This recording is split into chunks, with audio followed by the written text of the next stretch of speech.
ladies and gentlemen, and welcome back to the Zombie Train. This is episode number 280, and I'm your host, Ellis, otherwise known as Train Man. Today, we are working on the basics of the town of Mason Valley. So, sit back, and I'll talk to you guys about Cass and Shays, actually, is the question. 2026 Productions asked, did y'all use Cass Scenic during the Zombie Train? And the answer is no, not really. There wasn't really a lot for us up there. We did occasionally have Shays that we restored and put into operation in areas where it was particularly useful, usually places where they wouldn't really have to go anywhere, like in major yards or that sort of thing. We found that when time is not of the essence, Shays actually make pretty damn decent switch engines when the other engines need to be out doing something, like running out on a branch line or something like that, where they've got to go a distance. When, as well, when you have a particularly difficult section of track, we occasionally would use Shays as helpers, which I know sounds kind of weird, but if you're slowing down to that speed anyway, you might as well, use something that's got a lot of pull. So, as absurd as that might sound, there were a couple of areas where we felt that was necessary, and we did ship a couple of Shays out west to run, run helper service at a whopping 10 miles an hour to trains that really wouldn't have had a chance of getting up the hill otherwise, because, as I'm sure you guys understand, Shays do really well in the tractive effort department, and even if a steam engine is, close to making it, or might have made it with enough momentum, but there wasn't a guarantee, or, something to the effect of they would have certainly been slowed to, 10 miles an hour or something like that, a real dragger, then a Shay could help. A Shay could prevent a train from stalling out that maybe would have certainly stalled out otherwise. So, or at least would have come alarmingly close. I don't know. The usage of Shays was sort of like we've got a lot of Shays. Where would they be useful? And over time they were phased out. I say over time. As soon as we had the option of phasing them out, we phased them out. It was like, alright, goodbye. Alright, well, we'll see you around. We'll see you later. We didn't really put a lot of stock in the survival of them. As far as maintenance on them, we really didn't do a whole lot. In fact, the Shays we pulled out, because they were the way they were, engines that would live with pretty rugged conditions and would work in areas where, maybe they were just running for a short line and they really wouldn't receive a whole lot of, major maintenance because they just couldn't afford to have the engine down or something like that. We really ran those engines into the ground. They weren't cared for a lot. They weren't well regarded. Again, partly because these were engines that we had and we found usage for, and not that we had usage, or, we had a need and we put an engine into service for, to fulfill that need. It was kind of the other way around. So, they largely, they did those jobs. Helper service was short-lived. Yard service was not as short-lived, but when we got engines to replace them, we did. And that sent them back to where they belonged, which were out there on, less than decent track, cutting wood or pulling in coal trains or something like that, where you've got just ridiculously steep grades because the track is hastily laid to get to something important, and there isn't really an engine on hand that can deal with it other than a Shay. So, yeah, they were used, but they were not used to particular effectiveness. I don't really know what else I can say on the subject. Cass in particular didn't help us a whole lot. Not that there's really much there. There were other smaller areas, stuff that's not so touristy that we got more use out of. A lot of those shays ended up being sent up to like Maine, stuff like that, to go in areas where we were laying track to get to stands of timber, because it was it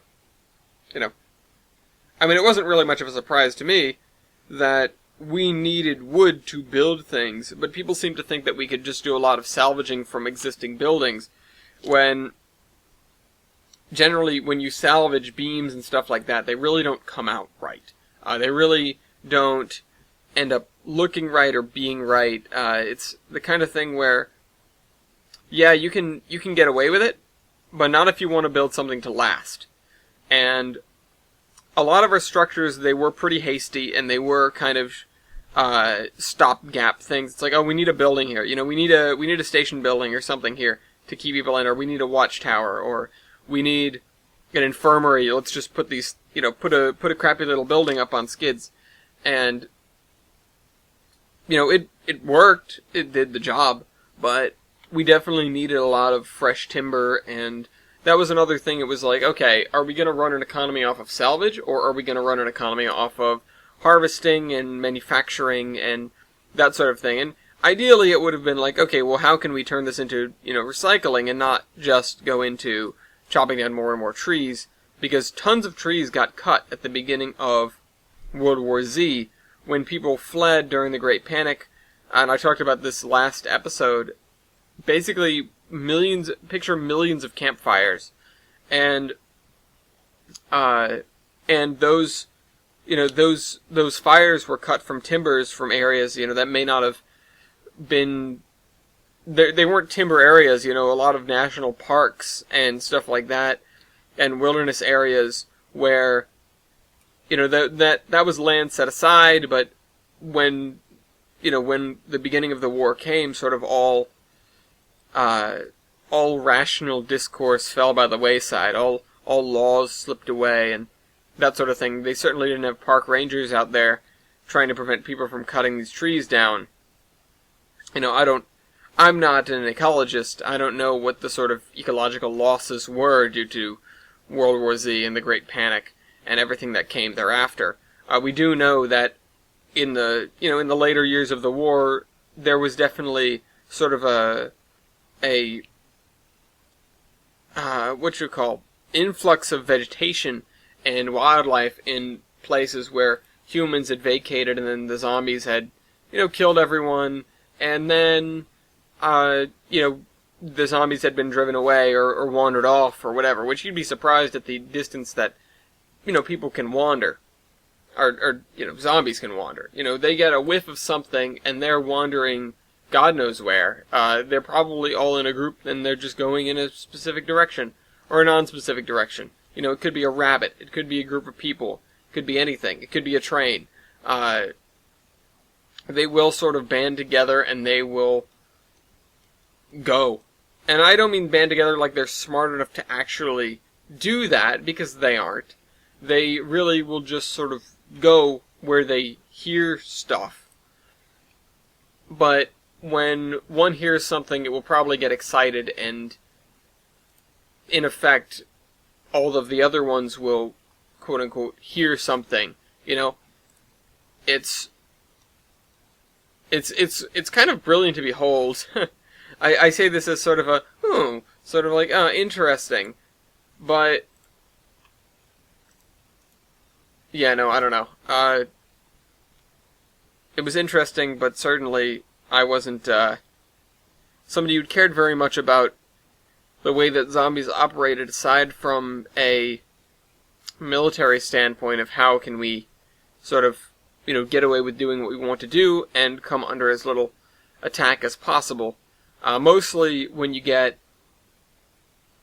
all sorts of zombies that are getting riled up and that are, that again, they sort of trigger one another to go in a certain direction. Again, if one starts to go, the other ones will follow. And I don't know about too much about the evolution of the zombie virus of Solanum, but it seems to me that that's sort of a, evolutionary thing where, one zombie going after prey on its own probably wouldn't get the job done, so multiple zombies tend to go wherever, and they sort of alert each other. But we use that to great effect whenever we had, we had something that we wanted to get done. We would cause a calamity in another part of town, or we would make a mess, or make a loud noise or something, and then vacate the scene, or have already vacated the scene with like remote detonating an explosive or something like that. And then all the zombies would wander over there, and a little while later, the area that we were looking at would be clear, and we'd go in there and get what we needed to get done. That wasn't something we realized we could do or had the opportunity to do until a little while in. We just didn't have the manpower to pull something like that off, or the tech, because you do need remote detonation, or you do need some sort of transport out of a hot zone, because you create one as soon as you set that distraction off. The thing is, when you're creating that distraction, you don't want to really be near it unless you have a really quick and quiet way out. Because if you don't, then they will just, they will hear you, and they will latch onto you, and they will follow you, and then you will be in trouble, you being whoever set off the distraction, unless you intend to be the distraction, but then you're eventually leading zombies back to the people that you were distracting them away from, more than likely. That's great if you were leading them into a line of fire, but it's much less great if, these are people that, these are the people that you were trying to keep the zombies away from. So, yeah, it took a little bit to get to the point where we could get away with that. And it was always like a sacrifice because we didn't have a lot of explosive, or for that matter, remote detonators, radios, or that sort of thing. There were a couple times where we improvised something, but we didn't really want to work with improvised stuff, because you don't ever want to sort of be concerned as to whether the bomb went off or not, something like that. You don't ever want to be wondering, did this? I didn't hear an explosion, but maybe the wind was just not going the right direction, or maybe it isn't loud enough for me to hear, but the zombies might have picked up on it. Generally you'd see the zombies stir, or you'd see them stir a little bit later when one's moans sort of echoed down the way, but occasionally you wouldn't, and it'd be like, did it go off? I'm not sure. Somebody needs to go check it out, and I'm sure everyone here understands, like, approaching a bomb that you already hit the detonator for is really dangerous, and you don't want to do that. But it's the kind of thing where, okay, well, now we need to figure out if it did go off, and if not, find a way to set it off. Hopefully without blowing anybody else up, because that's super dangerous. You don't know if it's half tripped, if it's half cocked, and it'll go off just when you get near it, or whatever. It'll just go off on its own. There was an incident, I don't think it was in Scranton, but I'm only thinking of Scranton. It may have been another area, where we were going to set off a bomb at the opposite end of town that would get all the zombies to go over there, away from the shops that we were looking at getting into. It may have been Scranton. I don't think it was, though. And it didn't go off. And so we sent people in to see if it, to see why, because we really didn't have an option at this point. And this was right at the beginning of the Zombie Train Incorporated. And when they were almost there, it exploded. And it could have killed them if they were a little bit quicker in getting there. It just went off on its own. And so they turned around to come back to the train, but now all the zombies were focused on that location, and so they ran into, a horde, basically, that didn't expect them, but they,